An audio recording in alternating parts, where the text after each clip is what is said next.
Hello' guys, আজি আকৌ আহিলোঁ এটা নতুন ভিডিঅ'ৰ লগত। আজি বনাবলৈ ওলাইছোঁ লোকেল চিকেন কাৰী, তাকো বহুত এটা ইউনিক ষ্টাইলত, একেবাৰে মছলা কমকৈ দি, যাতে সৰু ল'ৰা ছোৱালীও ধুনীয়াকৈ খাব পাৰে।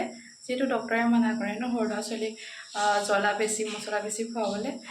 তো এইটো ৰেচিপি ট্ৰাই কৰিলে বহুত বেনিফিট পাব। সৰু ল'ৰা ছোৱালীও ভালকৈ ভাত পানী খাব।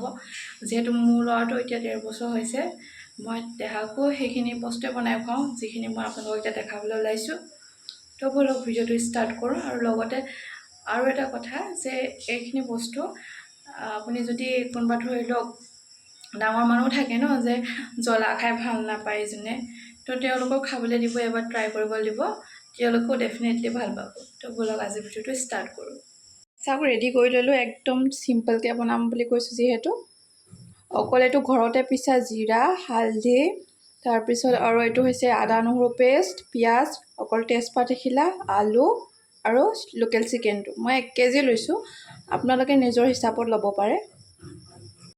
এতিয়া আমি এইটো ধুনীয়াকৈ অইল অলপ দি পিনি আদা নহৰু আৰু এইটো হালধি আৰু জিৰাটো ধুনীয়াকৈ মিক্স কৰি ল'ম। এয়া মিক্স কৰি দিলোঁ। এতিয়া আমি 15 মিনিটমানৰ কাৰণে এনেকৈ ঢাকি ৰাখি দিম। এতিয়া আমি কেৰাহীত তেল গৰম কৰি ল'ম। তাৰপিছত তেজপাত খিলা আৰু পিঁয়াজ এটা দি দিম। পিঁয়াজটো অকণমান ৰঙা হোৱালৈকে ভাজি থাকিম। এতিয়া আমি মেৰিনেট যে কৰি থৈছিলোঁ চিকেনখিনি আৰু আলু কাটি থৈছিলোঁ, সেয়া এতিয়া ইয়াত দি দিম।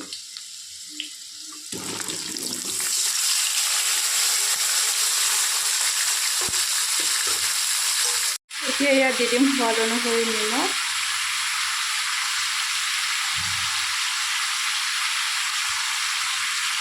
সেয়া চব লৰাই দিলোঁ। তাৰপিছত এতিয়া ঢাকি ৰাখিম, মাজে মাজে লৰাই থাকিম।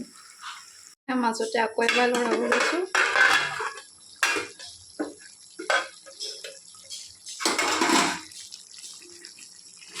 এনেকৈ মাজে মাজে লৰাই থাকিব। আৰু পানীটো এয়া যে পানী ওলাই গৈছে দেখিছেনে? এইখিনি শুকাই যাব লাগিব। একদম ধুনীয়াকৈ ৰঙাকৈ ফ্ৰাই হোৱালৈকে আমি ভাজিয়ে থাকিম। এয়া চাওক, মই কোৱা নিচিনাকৈ ধুনীয়াকৈ ৰঙাকৈ ভাজি ল'লোঁ। এতিয়া ধুনীয়াকৈ পানী দি দিম।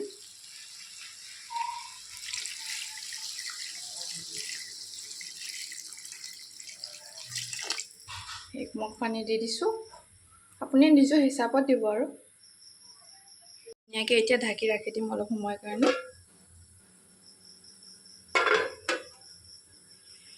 চাওক, ধুনীয়াকৈ একদম উতল আহি গ'ল আৰু অলৰেডি সিজিছে, পানী শুকাইও গ'ল। এতিয়া মই আপোনালোকক ছাৰ্ভ কৰি পিনে তাৰপিছত ধুনীয়াকৈ দেখাই আছোঁ। এয়া চাওক, ধুনীয়াকৈ ৰেডি হৈ গ'ল। এতিয়া ধুনীয়াকৈ আপোনালোকে খাব পাৰিব এনেকৈ বনাই। আৰু সৰু ল'ৰা ছোৱালীও খাব পাৰে ধুনীয়াকৈ। একদম মছলা চছলা বেছি নাই, লগতে খাবলৈও বহুত সোৱাদ হয়। তো এই ধৰণে বনাই খাব আৰু মোক ক'ব আৰু কেনেকুৱা ধৰণৰ ৰেচিপি আপোনালোকে চাব ভাল পায় বা চাব বিচাৰে। আজিলৈ আহিলোঁ, বাই বাই।